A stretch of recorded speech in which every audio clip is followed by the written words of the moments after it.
다음 사건은요. 같은 날 같은 곳에서 두 차례 사고를 낸 택시기사가 있다고 하는데 영상을 좀 먼저 보도록 하겠습니다.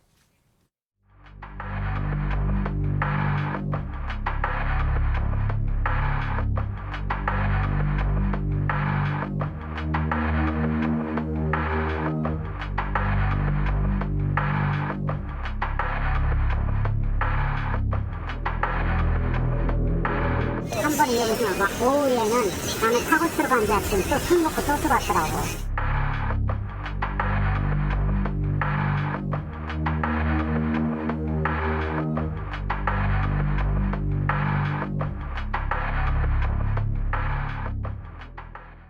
사고 당시 상황을 좀 먼저 볼까요? 네, 지난 10일 서울 강동구에서 벌어진 일입니다. 예. 한 70대 택시기사가 새벽 1시쯤에 아파트 단지 안에서 자기 차를 몰다가 주차된 차를 들이받는 사고를 냈는데요. 그리고 같은 날 오후 5시 10분쯤에 또 같은 단지 안에서 주차된 차량 3대를 들이받는 사고를 내게 됩니다. 예. 이제 같은 날 같은 곳에서 2번 사고를 낸 택시기사를 두고 한 목격자가 한번 여기에서 사고를 내고 오후에 차를 고치러 나간 줄 알았더니 또 들어와서 사고를 냈다. 당시 상황을 이렇게 전하기도 했습니다. 새벽 1시경에 한 번, 그리고 오후 5시경에 또 한 번. 그러면 이 택시기사는 왜 그런 겁니까? 아유, 다름 아닌 술 때문에 이런 일을 음주요? 벌였다고 하는데요. 지금 보시는 것처럼 첫 번째 사고 냈을 때 주차된 차를 들이받고요. 저렇게 인도를 10m가량 또 이동을 했습니다. 아. 이 당시에 경비원이 현장을 딱 발각을 해서 경찰에 신고했는데요. 이 경찰에서는 이 경고를 했고요. 이제 출석 요구, 그러니까 몇 날 며칠까지 출석하세요 라고 경고하고 출석 요구까지 하고 돌아갔는데 당시에 쟀을 때 혈중 알코올 농도가 이 면허 정지 수준, 그러니까 0.08% 미만이었던 것 같습니다. 네.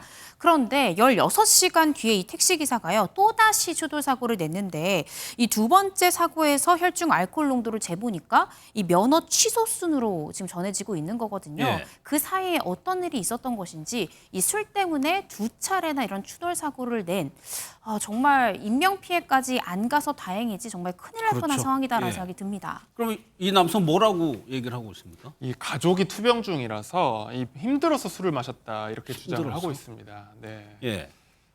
그러면은 앞으로 이 택시기사는 어떻게 되는 거예요? 예, 운전면허가 지금 정지 수준과 취소 수준이 있는데 예. 아마 혈중 알코올 농도 수치와 뭐 전력 등을 고려해서 아마도 면허가 취소될 가능성이 크고요.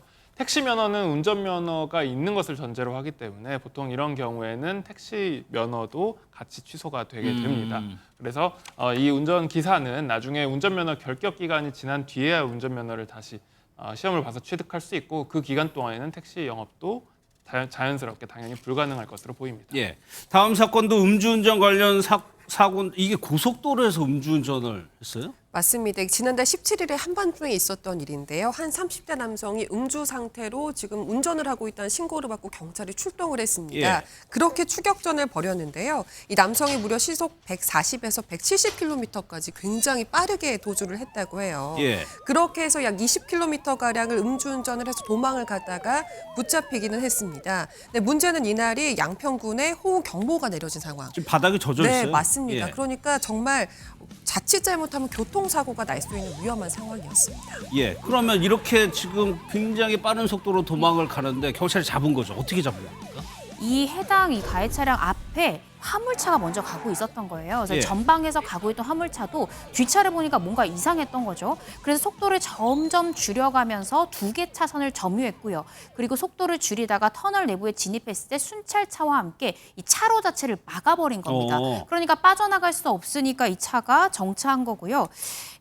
그러면서 이제 경찰에 자연스럽게 검거가 되었습니다. 그럼 차량을 아예 멈춰 선 거면 뒤에 차량들은 좀 문제가 없었나요? 근데 순찰차가 뒤에서 따라오면서 확성기를 통해서 뒤에 있는 차에게 현재 상황을 알렸다고 해요. 그래서 통제를 다행히 했군요. 추돌 사고나 이런 것들은 발생하지 않았다고 합니다. 예. 음주 차량 검거에 사실상 화물차 운전자가 상당히 공을 세운 건데 그러면 김주신 변호사님 이런 시민들, 용기 있는 시민들 어떻게 뭐 포상이라도 있는 겁니까? 실제로 이 경찰에서도 화물차 운전자에게 감사장이라든지 이제 뭐 포상을 수여하려고 했는데 예. 더 훈훈한 소식은요. 이 화물차 운전자가 해야 할 일을 했을 뿐이다. 위험한 상황에서 다른 사고로 이어지지 않은 것으로 됐다라고 하면서 거절했다고 합니다. 예. 그래서 경찰 관계자가 인명사고로 이어질 수 있는 상황이었는데 화물차 운전자 덕분에 다친 사람이 없이 피의자 검거할 수 있었다라고 하면서 감사의 마음을 전하기도 했습니다. 예, 김준일 선생님, 저희가 음주운전 사고 좀 자주 좀 전해드리는데 계속 일어나요. 네, 그렇습니다. 예. 왜 그럴까요? 음주운전 사고라는 게 사실 다들 자기가 안 걸릴 거라고 생각하는 마음이 크거든요. 그런데 그러다 보면 한 번 한 사람이 안 걸리니까 또 하고 하면서 자꾸 방심을 하게 되고 한 번 단속이 되더라도 큰 처벌을 안 받으면 별거 아니네 하면서 재범률이 높습니다. 알겠습니다.